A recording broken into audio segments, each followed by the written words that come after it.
हाँ जी, ये है क्वेश्चन नंबर 1। प्रश्नावली है 4.1।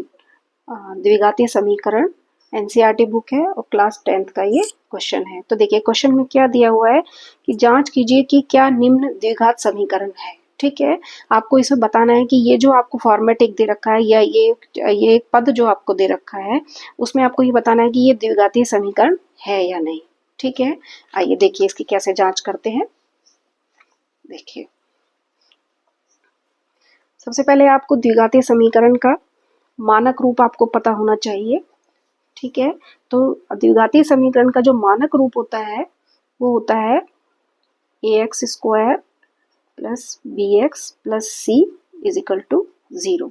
ठीक है, अगर यदि इज इक्वल टू 0 कोई भी ये जो क्या बोलते हैं इसको पॉलिनोमियल बहुपद, द्विघातीय बहुपद जो होता है उसको यदि हम इक्वल टू 0 कर देते हैं तो वो एक द्विघातीय समीकरण में बदल जाता है। तो ये एक द्विघातीय समीकरण है और इसको द्विघातीय समीकरण इसलिए बोलते हैं क्योंकि इसमें जो x जो चर दिया हुआ है ये a b c इसके गुणांक हैं जो कि एक रियल नंबर्स होते हैं और ये जो x दे रखा है हमें वो इसका चर कहलाता है, एक वेरिएबल होता है। ठीक है, इसकी जो मैक्सिमम घात होती है या इसकी जो मैक्सिमम पावर होती है, जैसे इसकी 2 है, इसकी 1 है, यहाँ 0 है।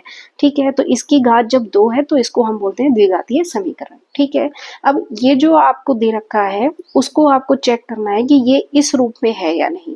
तो देखिए इसको कैसे सॉल्व करना है। देखिए क्वेश्चन आपको दे रखा है x प्लस 1 का होल स्क्वायर 2x प्लस 3। ठीक है, ये मानक रूप में है द्विघातीय समीकरण।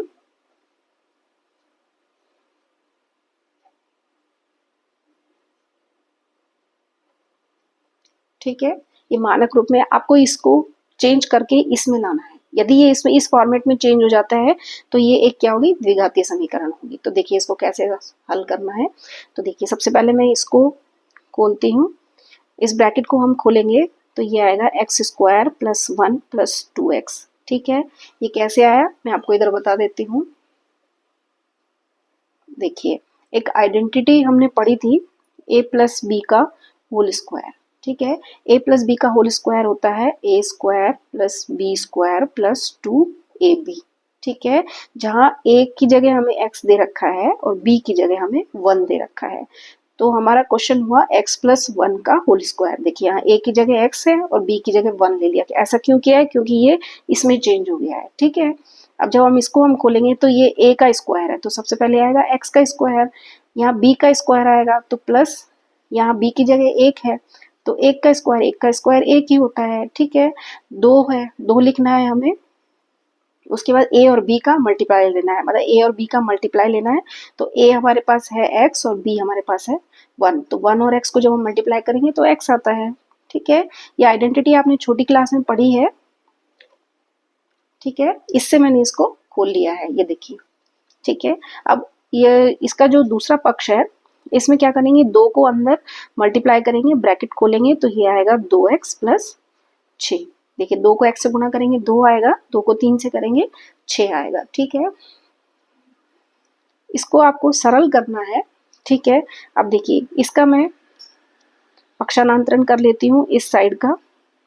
इस साइड में जो भी पद दे रखे हैं वो मैं इसको बराबर के इधर ले आती हूँ। तो ये आएगा 2 का 2x हो जाएगा माइनस का 2x और 6 का आ जाएगा माइनस का 6। ठीक है, इक्वल टू में 0 आ जाएगा।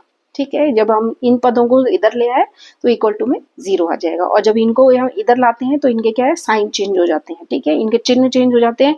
2x प्लस का है तो यहाँ माइनस का आ गया, 6 प्लस का है तो माइनस का आ गया। ठीक है, अब देखिए एक्स स्क्वायर, अब हम इसमें पहले एक्स स्क्वायर के पद देखेंगे। एक्स स्क्वायर का पद सिर्फ एक ही है तो हम एक्स स्क्वायर लिखेंगे। अब देखिए एक्स की पावर 1 या एक्स का पद जो है इसमें 2 दे रखे हैं और दोनों सेम है 2x है और 2x है, लेकिन एक प्लस का है एक माइनस का है। ठीक है, एक प्लस का एक माइनस का है तो ये ऑटोमेटिक कैंसिल हो जाते हैं। ठीक है, अब बचा +1 और -6। ठीक है, अब देखिए +1 और -6 को जब हम सरल करेंगे तो एक प्लस का है एक माइनस का है। ठीक है, इसको जब हम माइनस करेंगे तो 6 में से 1 गएगा तो 5 बचेगा और वो 5 किसका होगा, माइनस का। माइनस का 5 इसलिए होगा क्योंकि जो इसमें और इसमें जो बड़ी संख्या है, जो बड़ा नंबर है वो माइनस का है। ठीक है, इसीलिए ये माइनस का है यहाँ पे। ये आ गया इक्वल टू 0।